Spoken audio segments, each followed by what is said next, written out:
Hello everybody, happy Sunday. I hope your week went well, and I'm getting a lot of positive responses about talking about some of the guys, some of my students, especially yesterday with Bruce, because many of you know him through the Lost Art of Hooking and some of the other videos that he may have appeared on.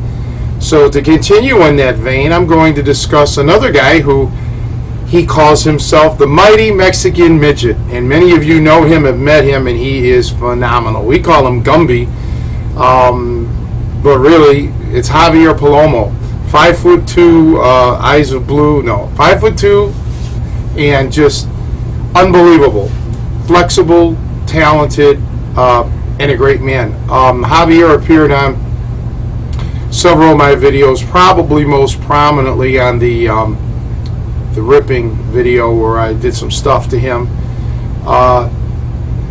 He's another guy who just came stumbling into the gym. I guess he found me on the internet, tried to look for me, and one way or another, I've known him for, over 15 years, and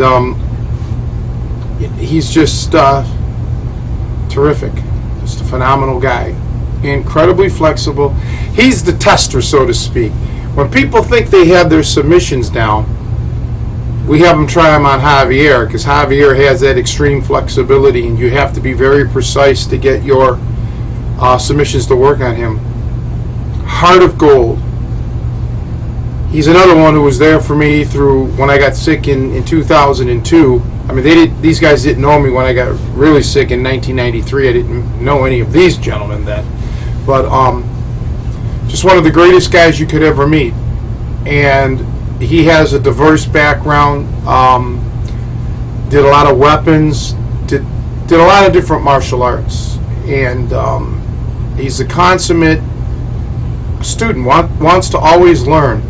Javier, way back when I first met him, gave me a lot of advice, as did another guy, Craig Goss, on computers, and well, I have a background in electronics. I mean, computers was a bit different, and computers. I enjoy the hardware aspect of it, whereas Javier is a little more into the software stuff.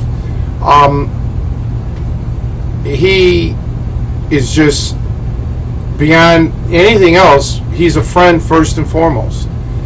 You can't put a price tag on friendship, and you certainly can't put enough expletives or superlatives. I shouldn't say expletives. I meant to say superlatives on a true friend. And I remember my grandfather telling me when I was a kid, you'll be lucky if you even have one true friend in your life. Well, I've had a few true friends, and as I mentioned previously, many of them have passed away, but Javier is still one of my true blue friends. And I know that if I'm ever in a bind or ever in a pinch and he can help, he will. I mean, he's the type of guy you can call him at 2 o'clock in the morning and tell him you're broken down. He'll get in his vehicle and come and get you. He's another one who we were together when he was going through trials and tribulations as well as me, and that's the sign of a friend. You don't have to be in contact every day. You don't have to see each other every day, but you're always there. You're never out of somebody's mind and thoughts. Javier is one of those guys that I like to, when you on the internet, many people think, Tony's strong, he's big, other guys like Brian Klaus are big, all these guys.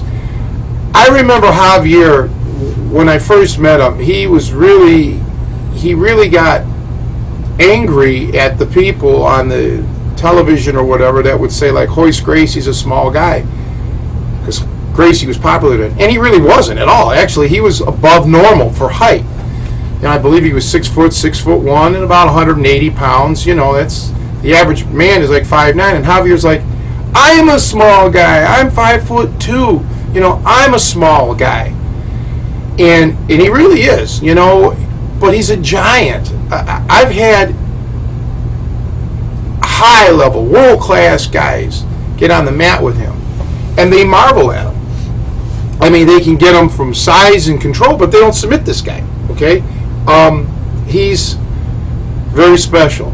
And, every time I hear anybody kind of give me an excuse of why they can't, I don't really normally get into their business, but I just focus on people like Javier who don't know what it's like to say, I can't.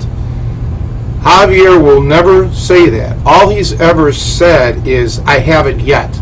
Okay? And that's a sign of a champion to me. And there's just no one who's pound for pound got him topped. I've met a lot of guys. I've seen a lot of guys through the years, through the gyms, and I'll tell you, Javier is one of those guys that will always leave a special mark on you.